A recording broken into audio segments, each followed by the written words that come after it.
Welcome back to Hold Fast, a podcast where we have biblical truths for daily battles.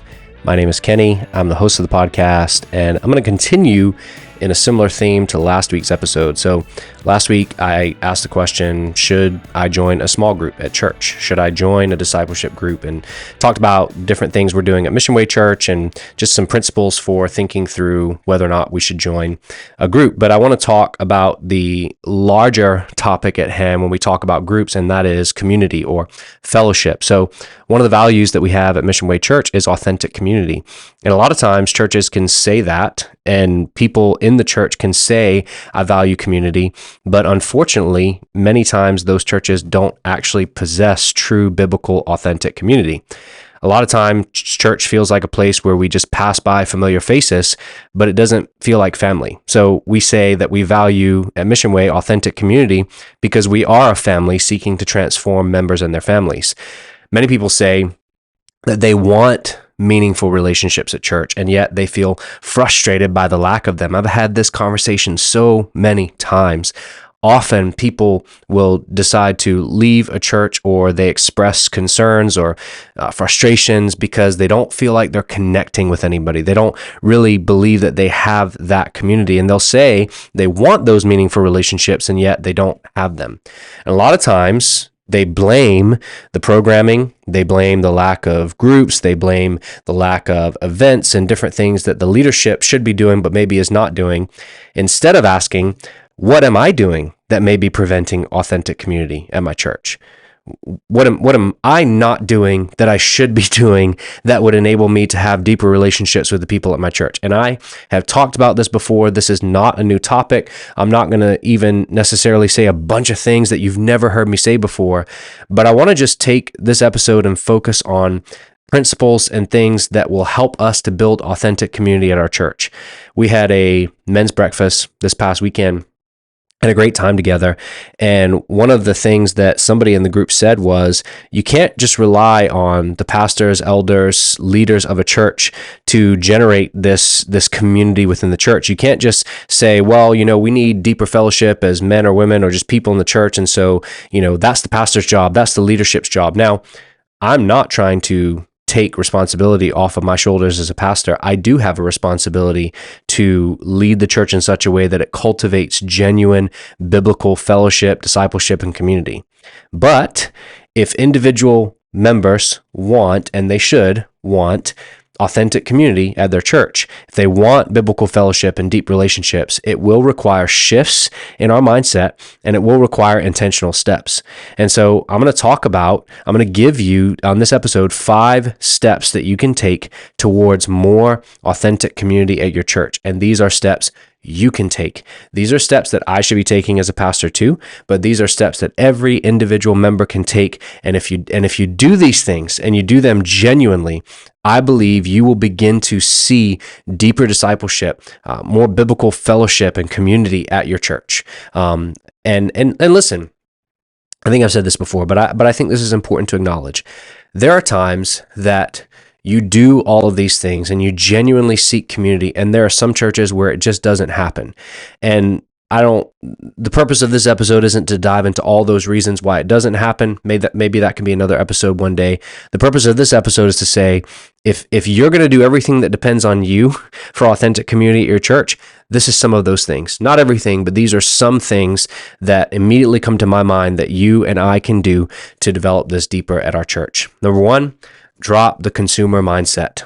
The church is not a product to consume. It's not an organization to join. The church is a people. It's a family to share life with. You don't go to church to consume a product. You go to gather and fellowship with God's people. You go to worship Jesus Christ. You go to equip one another for the work of the ministry, according to Ephesians 4, verses 11 through 16. And that's our mission statement of MissionWay, right? We are here to equip one another, to reach the lost, strengthen the weak, and encourage the faithful with the gospel. That's not a product to consume. That is a family to be a part of. That is a mission that we all agree together to be a part of. So you've got to stop asking, what can this church do for me? Or what is this church doing or not doing for me to help me develop authentic community? Instead, you should ask, how has God gifted me to serve at my church? What gifts has God given me? What passions has God given me that would enable me to be a catalyst for change in the authentic community at my church? How can I be a part of the solution? I'm not here to consume. And the church should feed you. The church should disciple you. The church should be an encouragement to you. The church should be a gift in your life, but it's not a product to consume. It's not just an organization that you join. It's not a country club. It's a family. It's a people. So how can you be a part of serving your church? How can you be a part of being intentional? You got to drop the consumer mindset. Number two, this is a simple principle. Some people at MissionWay are probably tired of hearing me say this, but it still remains something that needs to be worked on, at least at our church, and I'm sure at other churches too. Number two, show up early and stay late on Sundays. And I would add, by the way, at most events, at most church events, but especially Sunday mornings, I think it is a good principle to strive to show up early and to stay late. One of the most underutilized tools for fostering community is being there on time and lingering after the service is over. At MissionWay, there are a lot of people who arrive late and leave early. There are people who, so I don't have necessarily individual people in mind, but as a pastor, what I watch happen is on Sunday mornings, by like the second or third worship song, you still see people coming in the doors. And then by the last song that oftentimes happens after the sermon is over, during the last song, people are already leaving. I'm just here to tell you, if that's what you do every Sunday, you ain't going to build relationships at your church. It's not going to happen. It kills opportunities for meaningful conversation and connection. And I'm not saying that if you show up early and stay late, you're automatically going to have best lifelong friends with everybody in your church. I'm saying it's a tool. I'm saying that it gives you the opportunity for meaningful conversation and connection. You still have to be intentional with that time. You can't just show up early, sit in the pew and with your head down, not talking to anybody. You don't just stay late and just like stand in the corner waiting for everybody to leave. No, you have to actually take initiative. But this is a tool that you can use. It's not a guarantee. It is a simple, neglected tool that makes a huge difference. Number three, prioritize church gatherings and prioritize people. I've used this example before, but it's just at the top of my mind. It's a good example, I think. When my daughter decided that she wanted to do gymnastics and we found out that the schedule was pretty intense, we didn't ask if we would make the time. The question wasn't, well, are we going to make the time to do this? The question is, okay, how are we going to make the time for this? What needs to change in our schedule in order for this to become a priority, this to be something that is important, this to be something that we make time for? And you got to do the same thing with church. Sunday mornings and discipleship groups and fellowship opportunities at the church are often treated as optional. Now, I would say that Sunday morning is the part of your church that is not optional. We are commanded to gather together regularly with other believers. That is something you should be doing as a Christian. Going to church doesn't make you a Christian, but faithful Christians prioritize gathering together with other believers. They don't neglect that. But we treat the church and fellowship opportunities as optional. A lot of times we just ask, well, do we want to make the time for that? Instead of saying, no, our principle in this household is that church is a priority, and so we are going to conform other things in our schedule around this. The church should be the big rock in your schedule. You take the smaller rocks and the sand and you fill in around that. Now, your time with the Lord is priority. Your family comes after that, and then your church family. So I'm not suggesting that like you literally throw off your family responsibilities and your personal time with God for this. I'm saying that this should be one of the big rocks in your schedule. We fit other things around it.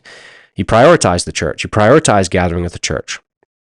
A lot of times when the church launches discipleship groups, for example, like we've just done at MissionWay, people look at their schedule and go, well, I don't have time for that. I want to do that, but I don't have time for that. Well, if you wanted to do it, you would make time for it. You would look at your schedule and you would say, what's less important than this that I would be willing to sacrifice, even though I don't necessarily want to give that thing up, but I'm going to give it up because it's important to me that I be in a group of people that are loving on one another and doing life together and discipling one another throughout the week. I want my church to be my family, so I'm going to prioritize that. Prioritize the people in your church too, not just the events at your church, but the people at your church. When members of your church invite you to hang out or to have lunch, we don't just look for an empty space in the calendar, we go, I'm going to make time for that, right? When your family or close friends ask you to hang out, a lot of times you cancel things for them. Why not do the same thing for your church family? Local church relationships should be one of our primary relational priorities. When you join a church, you should think of it as joining a family. These people are now important to me. These people are those that I'm going to make time for, that I'm going to sacrifice for, that I'm going to make sure I fit time in being around and discipling and fellowshipping with.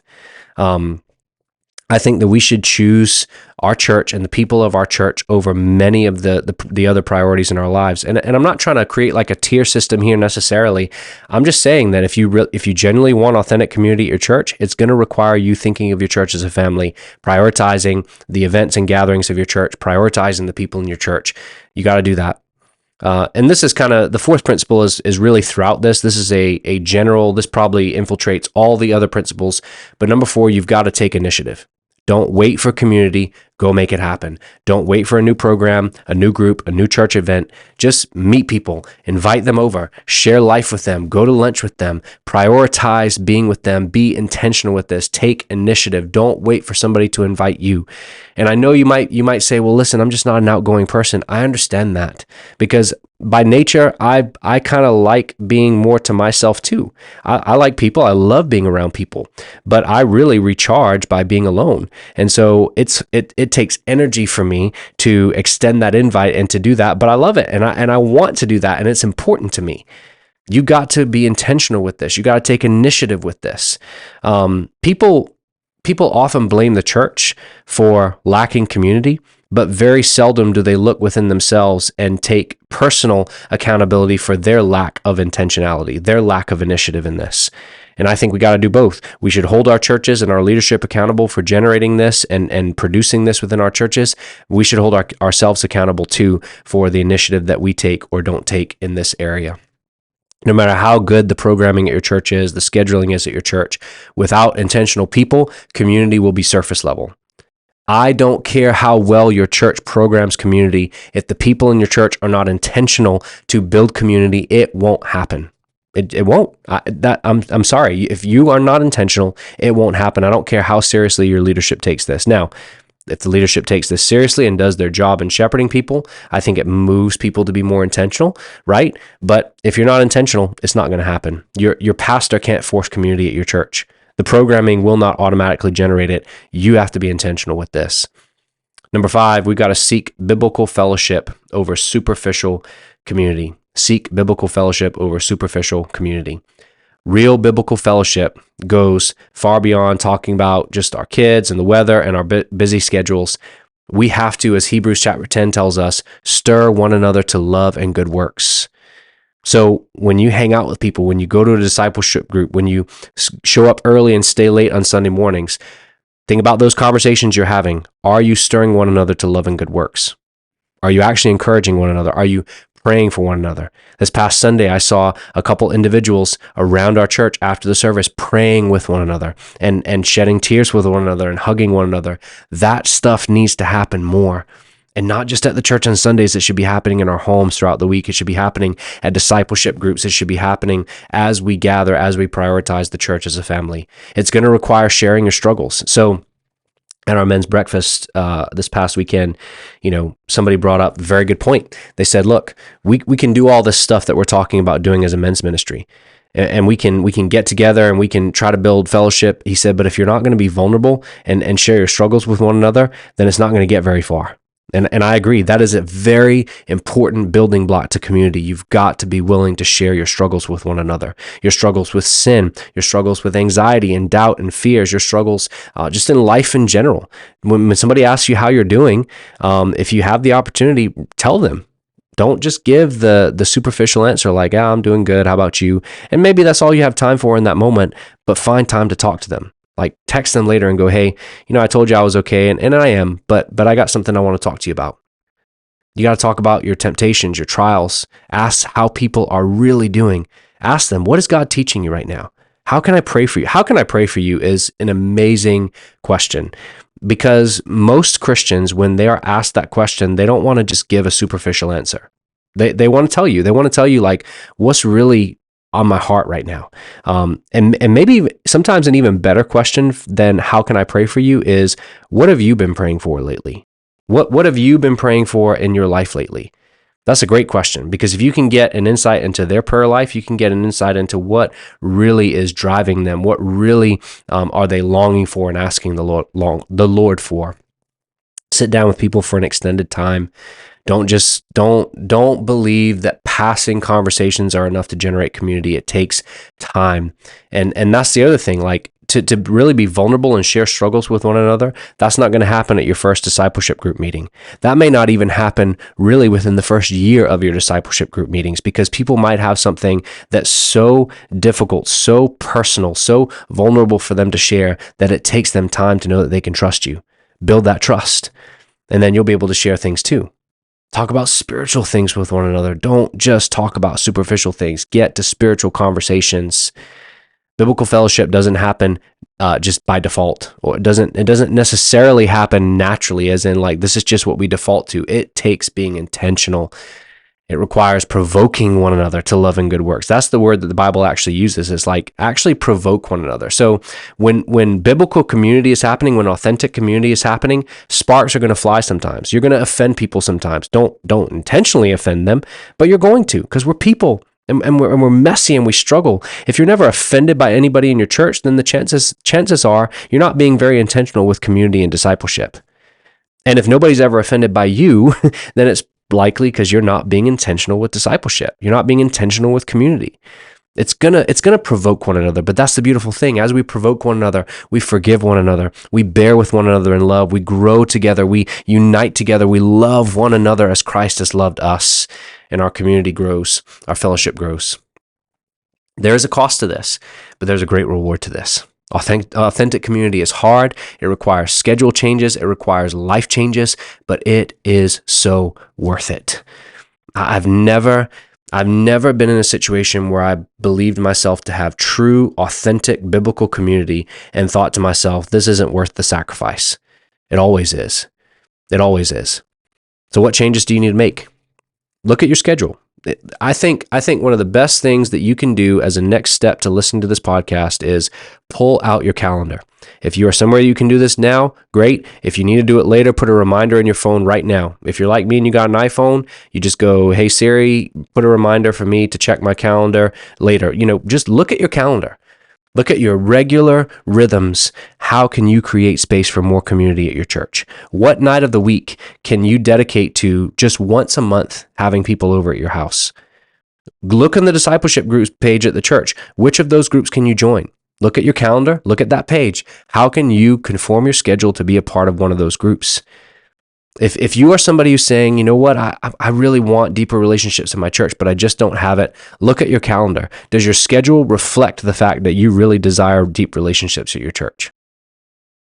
I think, listen, I can give you other steps, but I think for many of us, that's something that we haven't done very often and we could do. And so I'm going to leave you with that as a next step. And maybe there's others that you're thinking of. Great, do that too. But as a next step, how can you look at your schedule and drop your consumer mindset, decide to show up early and stay late to church, prioritize church gatherings and people, take initiative towards authentic community, and seek biblical fellowship over superficial community? I hope that this has been not only encouraging and challenging, but practical as always. If you got a question on any of this or further comments, you can feel free to email me at kennyroberts@missionwaychurch.org. Would love to hear from you. I am likely going to keep the theme of community throughout the year, not every week, but this is a topic that is important to the life of our church right now, something I'm thinking a lot about. And so it's something that I'm going to talk about as the year goes on, and something we're going to continue to prioritize because we value authentic community here at MissionWay. Thanks for listening to this episode of Hold Fast. Hope you have a great rest of your day, rest of your week, and God bless.